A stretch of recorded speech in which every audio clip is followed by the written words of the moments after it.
Hey guys, and welcome back to the channel. So we have a jam-packed video to get into. WTA Finals, the best players in the world on the women's side, the top 8 players. They'll be battling out in 2 groups of 4 in Saudi Arabia, in Riyadh. The top 2 players from each group will go through to semi-finals, then finals, and ultimately we will have our WTA Finals champion.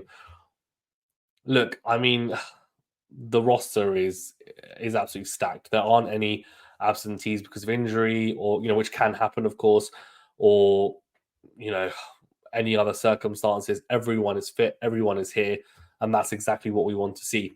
So let's get into the groups. And before we do, remember that like button, do subscribe if you're new, and do leave a rating or review if you're listening on a podcast platform. We appreciate each and every one of you, especially our members. You guys are legends. Okay, so if we look at the orange group, and there's 2 groups, orange and purple.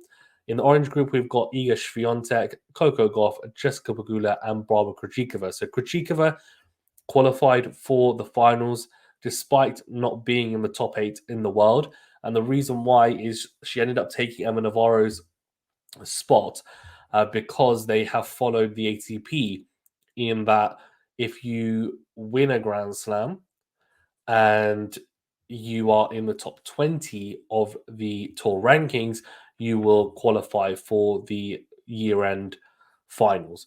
And that's what's happened in this case. And Krejcikova does have a very interesting record against a lot of these players. And when she's hot, she's really hot, and she can cause a lot of issues for the top players in the world. And of course, there is that moment when she said that she wants to be part of the big 4 in tennis, well, in women's tennis, and then unfortunately went on to a pretty horrific run after that, but then has won Wimbledon this year. And, she does have a pretty inconsistent, I would say, I'd say she's got some inconsistencies about her game, her seasons, and that just tends to be the way she is. She does also pick up some injuries, and I think form is a big thing for her as well, a lack of confidence. But as I said, when she's on her game, she's extremely dangerous. She has an all-court game and a very varied game at that as well. In terms of the purple group, we have Arina Sabalenka, Jasmine Paolini, Elena Rybakina, and Zheng Xinwen. And I think this is the harder of the 2 groups, in my opinion. We've got world number 1 in Sabalenka. Rybakina is always dangerous. Jasmine Paolini's had a really good year, and she's got some interesting head-to-heads as well. We're going to get into that in a second. And Zheng Xinwen has been, in my opinion, the breakthrough star on the WTA Tour so far this year. Her head-to-heads aren't as good, I have to say, with the other players in her group. But in saying that, you have to bear in mind that she's the youngest and she hasn't played all 3 of these players, consistently throughout the year as well. So some of those losses would have been when she was a bit more inexperienced and not quite as complete a player. So if we then get into the head-to-head, so you can see here, this is something that I prepared earlier, as I always say on cooking shows. So I've got, and if you're listening, don't worry, I will talk about it, of course, in detail. But if you are watching on a video, on video content, then you'll be able to see that I put together 2 tables of head-to-heads between all 4 players in each group. And the way I've done it is that on the left-hand side, so the players running down my left-hand side, they will be the first number. So, for example, Sabalenka versus Rybakina, it's 6-3 in favor of Sabalenka. So we're just going to go through that very quickly and then also give some insights into that. So you can see here, Sabalenka leads the head-to-head 6-3 against Rybakina. She's actually 2-all against Paolini, which I think is very interesting. Jasmine Paolini is such a different player to a Sabalenka or Rybakina or Zheng Xinwen. She doesn't have the power that these women have, but she's got tenacity, she's got variation, she's got incredible defensive capability, she's got heart, and she's got intensity as well to her play, and she's very, very different as a player and stylistically to these 3, but she seems to have some pretty good head-to-heads against most of them. And then again, Zheng Xinwen, Sabalenka's got a great head-to-head 4-love, so never lost to her. Zheng only recently just picked up a set against her. but still ended up losing. So Sabalenka, she doesn't have a losing head-to-head against any three of her opponents. So that's a really good group if you're Sabalenka, right? For Rybakina, we talked about obviously Sabalenka already, so 3-6 in that head-to-head, 2-all against Paolini. Look, I mean, again, like Sabalenka, 2-all. Paolini has a head-to-head against Rybakina, and again, you just think, wow, like that's pretty impressive, especially given some of these matches weren't this year as well. So just stylistically, she must be relatively difficult to play against for both these players. And then Rybakina actually has a 2-0 head-to-head lead against Zheng Xinwen, so hasn't lost to her, similar to Sabalenka in that sense as well.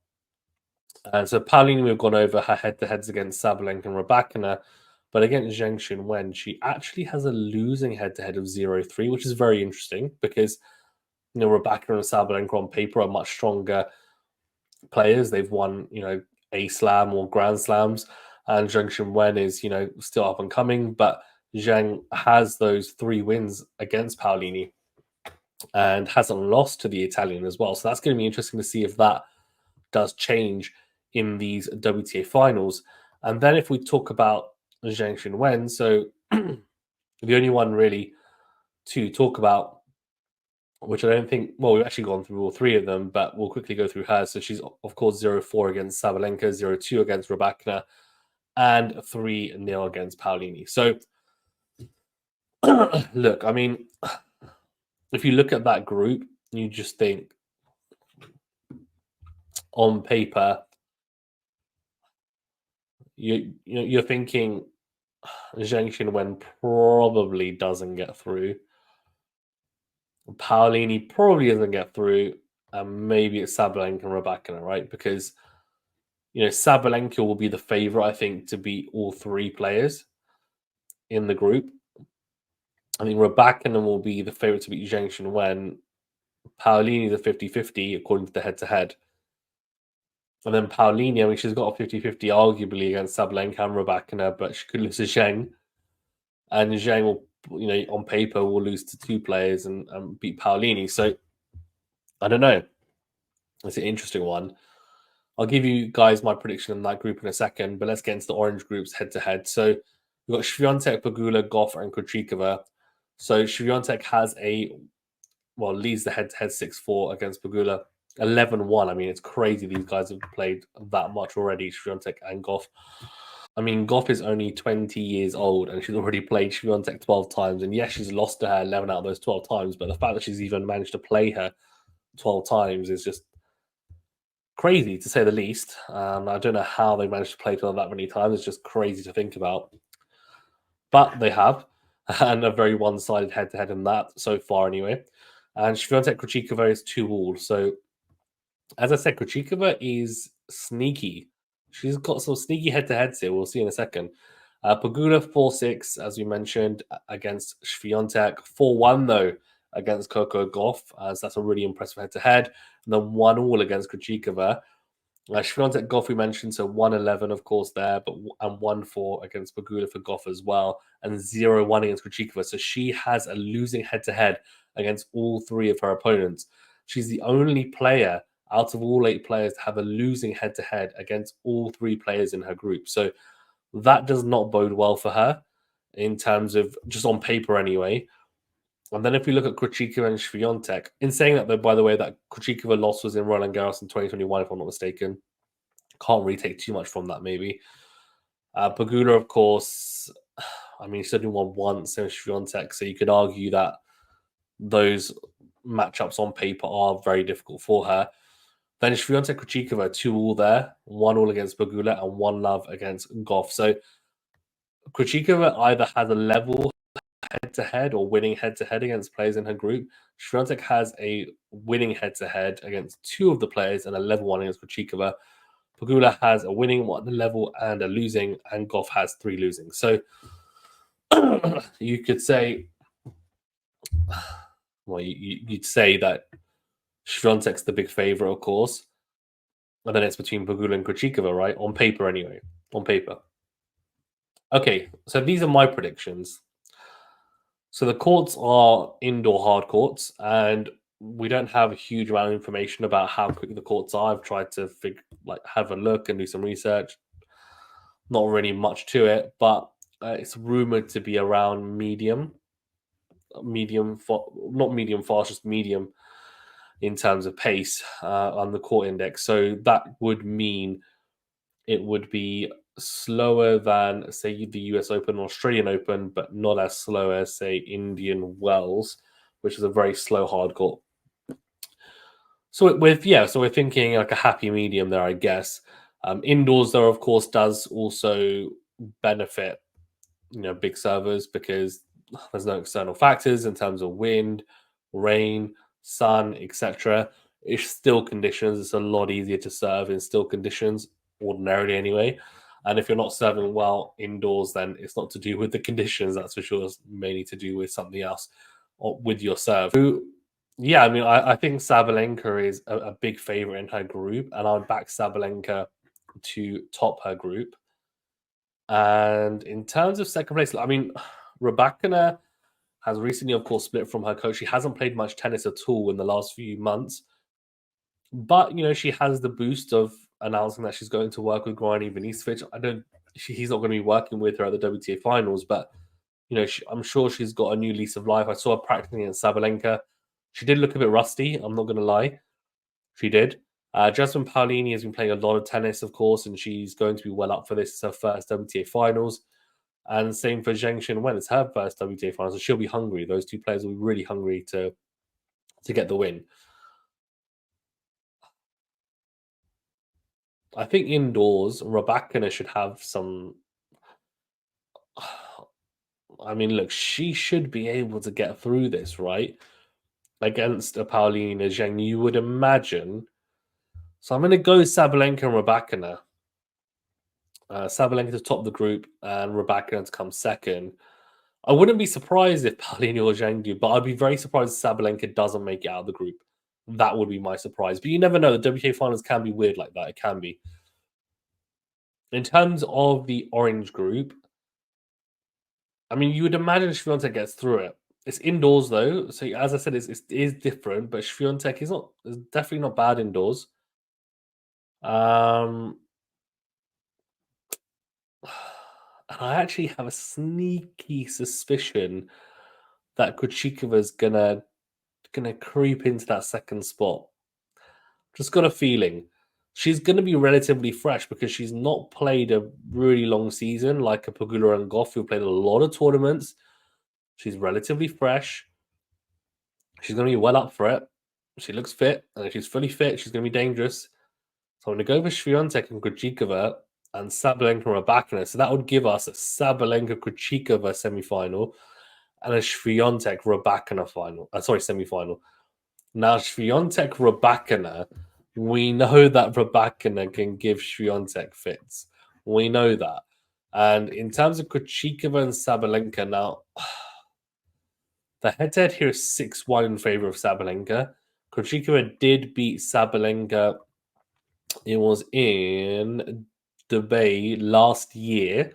Sabalenka bageled her in the first set and then lost the next two, which is very random.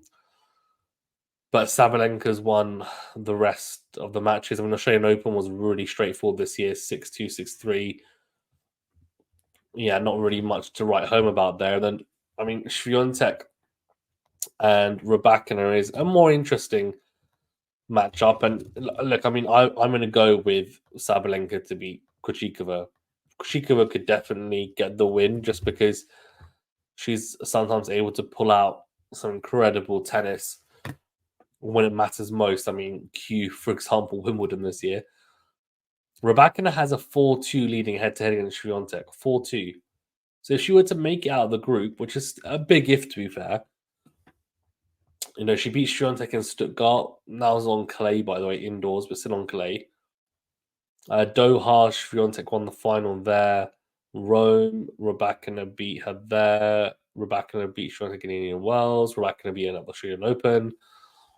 Ostrava, though, Swiatek won. Ostrava's indoors. So that's a positive sign. The other positive sign is that the courts are not going to be super quick. I think that will obviously suit Swiatek. I think if they're super quick, her forehand can sometimes get jammed because she's just not used to. Her forehand isn't built for quicker courts, technique wise. It's not as efficient anyway on really quick courts. So I would say that actually, given the court speed, she will have a pretty good chance. Needs to serve well. Let's say Swiatek wins. So I've gone for a pretty boring final, number one, number two, in Sabalenka and Swiatek. I just think because indoors and it's hard court, the queen of hard courts is going to win it. Sabalenka. I think she will add to her number one ranking with the WTA Finals trophy. I think it would be fitting because I think she's been the best player this year. She's won 2 Grand Slams. She's now world number one. I think she's been the standout player this year. And I think it would be fitting for her to obviously just have that cherry on the top, that crowning moment in Saudi Arabia. And yeah, hopefully, whoever wins will bring us some fantastic tennis. And it's all to play for, though. It really is. Honestly, the groups could go haywire. We could have, I don't know, Paolini, Zheng come through, and Krejcikova, Gauff, and it's crazy to say that because these players are quality players. But looking on the head-to-head or on paper, you wouldn't expect these guys maybe to get through. And then maybe you get a random champion. Maybe Zheng Wen wins it. She's won the Olympic gold. She's going to be confident if she beats, say, for example, Sabalenka. It depends who's playing first as well. If someone like Zheng, for example, beats Sabalenka in her first match, the confidence she gains from that's huge, right? Then she carries that through to the other group matches. I mean, it'll be fantastic. I'm really looking forward to it. I think it's going to be a phenomenal tournament. The women's tour is just on fire, honestly. The talent is through the roof. So I'm so glad everyone's fit and healthy and, present as well at this event. Let me know in the comment section below who you think is going to win and why. Thank you very much, guys. Stay safe and well, and we'll see you in the next video.